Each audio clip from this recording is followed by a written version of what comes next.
పారిపోతుందో అనుకుంటే మన దానికి సమాధానం మన దగ్గర ఏం లేదు. కొన్ని రాజకీయ పార్టీల్లో కొన్ని వస్తూ ఉంటాయి. నమ్మకం అనేది ఉంటే ఉంటారు, లేకపోతే వాళ్ళ దారి వాళ్ళు చూసుకుంటారు. వాళ్ళకుండే మార్గాలన్నీ కూడా. చేసినోడు రాజకీయాల్లో ఉన్నా లేకపోయినా ఆ తప్పుకు సంబంధించిన శిక్ష అనుభవించాల్సింది. అర్థమైందా? అది తప్పు చేసిన ఎవరికైనా రాజకీయాల్లో ఉన్నా, రాజకీయాలు మానేసైనా సన్యాసం తీసేసుకున్నానని చెప్పి కాషాయం ధరించేసినా కూడా తప్పు చేశాడంటే కనుక డెఫినెట్ గా శిక్ష పడాల్సింది. జగన్ ఉన్నప్పుడు సర్పంచ్ నిధులు కొట్టేసినాడు. ఆఖరికి గ్రామాలలో ఒక లైట్ బల్బ్ వేసుకోవాలన్నా అవకాశం లేకుండా. వైసీపీ నాయకులు బ్రహ్మాండంగా చేసింది ఏంటంటే తప్పుడు కేసులు పెట్టడాలు, తెలుగుదేశం పార్టీ వాళ్ళని జైల్లో పెట్టడాలు తప్ప వైసీపీ నాయకులు గత 5 సంవత్సరాలు చేసింది ఏమీ లేదు. జగన్మోహన్ రెడ్డి గారు బీజేపీకి, మోడీ గారికి దత్తపుత్రుడు. సాయిరెడ్డిని బీజేపీ దగ్గరికి పంపించాల్సిన అవసరం లేదు. ఎందుకంటే సాయిరెడ్డిని తన దగ్గర పెట్టుకునే బీజేపీ నుంచి ఫేవర్స్ పొందాడు, తనని తాను కాపాడుకోగలిగాడు.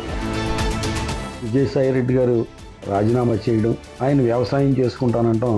మీ కొలీగ్స్ వైవి సుబ్బారెడ్డి గారు కానీ, సజ్జల రామకృష్ణారెడ్డి గారు కానీ, జగన్మోహన్ రెడ్డి గారు కానీ అందరూ కలిపి ఉమ్మడి వ్యవసాయం చేస్తే బాగుంటుంది. 10 ఏళ్ల పాటు నిర్లక్ష్యం వహించిన రేషన్ కార్డు విషయంలో మేము ఈ ప్రక్రియ చేపట్టి అర్హత ఉన్న చివరి వ్యక్తి వరకు రేషన్ కార్డు వచ్చే వరకు ఈ ప్రక్రియ కొనసాగుతుంది. ఏదో ఒక్కసారి ఇచ్చి గత ప్రభుత్వంలో లాగా అక్కడ ఒకటి ఇచ్చేసి తూచనే ప్రభుత్వం కాదు. ఇది మాట ఇస్తే తప్పే ప్రభుత్వం కాదు. రాష్ట్రంలో ఉన్నటువంటి వ్యవసాయం చేసే ప్రతి ఎకరానికి రైతు భరోసా వాళ్ళ ఖాతాలోకి జమ చేసేటటువంటి శుభ సందర్భాన మా ప్రభుత్వం రైతుల తరఫున నా శాఖ పరంగా వారికి ధన్యవాదాలు తెలియజేస్తూ, 10 ఏళ్ళు రాక్షసులాగా ఈ రాష్ట్రాన్ని భక్షించి 10 ఏళ్ళు ఏం వెలగబెట్టారు? మీరు ఒక్క రేషన్ కార్డు కూడా ఎందుకు ఇవ్వలే బీద ప్రజానికని నేను ఇవాళ అడుగుతా ఉన్నా. పడిపోయింది ఎవరు వస్తలేరు, అందరు వెళ్ళిపోతున్నారు అని చెప్పి ఈ గాస్పల్ ప్రచారం చేసేది ఎవరికి నష్టం చేయడానికి? మీకు ఒక బాధ్యత ఉంటే మా హైదరాబాద్ నగరం బ్రహ్మాండంగా ఉంటుంది, రండి పిలుచుకురావాలి. మీరు నెగిటివ్ మాట్లాడటం ఏంది?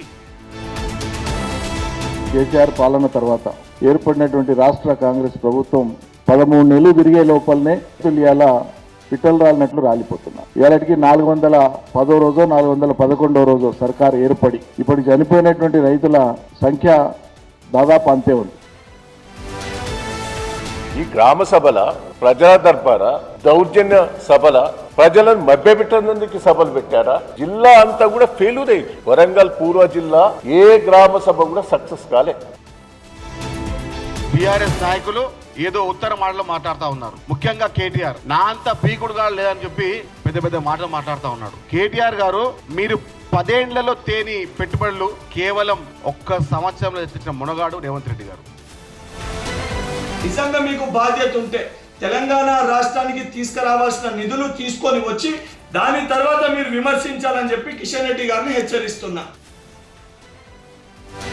केजरीवाल दिल्ली में चला रहे हैं, जो वादे करते हैं पूरे नहीं करते हैं और फिर से झूठ के एक बहुत बड़े पुलिंदे के साथ, भोले से चेहरे के साथ जनता के सामने उपस्थित होते हैं।